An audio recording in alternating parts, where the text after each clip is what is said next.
Isabelle, bonjour Laurence. Ah, Bonjour, je Laurent. sais, nous sommes lundi matin, ça tire un petit peu partout. On a mal au dos, comme pas loin de 80%, c'est ça, des Français. Et vous allez nous parler d'une nouvelle thérapie, la magnétothérapie. Pourquoi on en parle aujourd'hui? C'est tout récent? La magnétothérapie commence à faire de nouveaux adeptes, notamment chez les grands sportifs, les sportifs de haut niveau qui veulent éviter de prendre des médicaments, des antidouleurs, des antalgiques, comme on dit, pour récupérer, soigner les déchirures musculaires, etc. Mais ce qu'on va dire va concerner 80% de nos téléspectateurs. Pourquoi? Parce que 80% des Français, comme on va le voir sur ce schéma, ont mal au dos. C'est vraiment le mal du siècle. C'est quand même énorme, 80% de la population. La lombalgie est la première cause d'invalidité avant 45 ans. Et le second motif de consultation chez un médecin généraliste, c'est quand même important. Et alors la Sécu, plus de 2 milliards d'euros par an, le coût du mal de dos en France. Alors, les sportifs, nous en avons rencontré du côté de Lyon. Magali Defer est allée à la rencontre d'un ostéopathe kiné qui pratique la magnétothérapie. Voyons comment ça marche.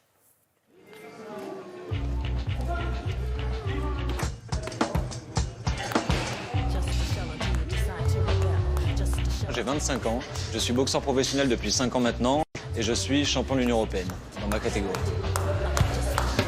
Je m'entraîne 5 à 6 fois par semaine, 2 fois par jour. Et quand je suis en préparation, parfois, c'est tous les jours, 7 jours sur 7. C'est un sport qui est très traumatisant physiquement. Entre la musculation, la course et la boxe en elle-même, c'est un sport où on peut prendre des coups partout dans le corps. On est très tendu psychologiquement et donc ça se répercute sur le physique. Depuis plusieurs années, j'ai des douleurs quotidiennes dues aux entraînements qui sont au niveau du dos, dorsalgie, au genou. Ça m'arrive régulièrement et c'est pour ça qu'on a un suivi de kinésithérapie qui est quotidien. Et donc depuis 1 an maintenant, j'ai ajouté un petit plus à ce travail de récupération qui est la magnétothérapie. Ça me permet de prévenir les blessures, de libérer les tensions et donc d'avoir un accompagnement encore plus professionnel pendant mes préparations. Magnétothérapie, c'est l'ensemble des techniques de soins qui utilisent le champ magnétique. Ça fonctionne par une excitation d'aimant, tout simplement, pour créer un champ magnétique et pour faire passer ce champ magnétique dans le corps. On peut l'utiliser pour accélérer les processus de cicatrisation dans les lésions musculaires, mais moi j'utilise surtout dans tout ce qui est douleur ostéo-articulaire. Allez Dylan, mets-toi sur le ventre. Voilà. Allez, hop.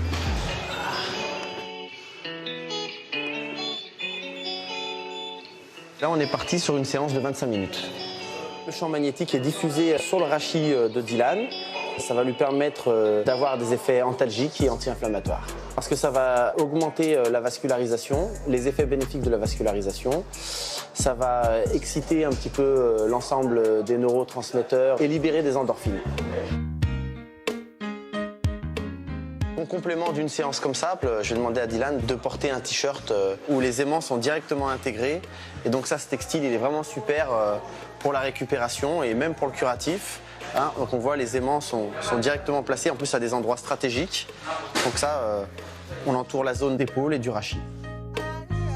Depuis que je pratique ça, je prends plus d'anti-inflammatoires. Là, je me sens comme un sportif tout neuf. Alors, Laurence, techniquement, on a compris comment ça fonctionnait, mais scientifiquement, qu'est-ce qui se passe Alors, maintenant? scientifiquement, là, on est un peu en niveau 1, première année de médecine. Il s'agit de physique pure, selon l'hypothèse la plus répandue. Les champs électromagnétiques agiraient en stimulant le fonctionnement des cellules. Jusque-là, ça va.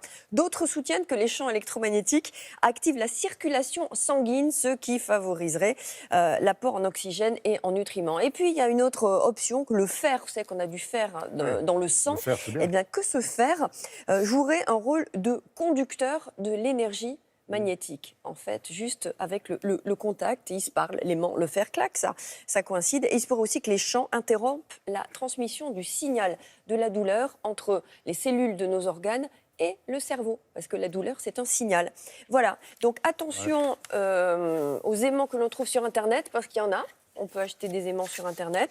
Attention, il y a des puissances à respecter. Ouais, j'imagine. Voilà, donc on ne les achète pas soi-même, on va voir un paramédical, un ostéo, un kiné. 80% des Français qui ont mal au dos, le chiffre est assez étonnant. Alors, il paraît, Absolument, comme on a dit un mon copain schéma. Polo, que ce n'est pas une maladie et que pour rester en forme, il faut ne pas négliger le mouvement permanent. Voilà, il faut être en motricité permanente. Exactement. Super, merci beaucoup Laurence.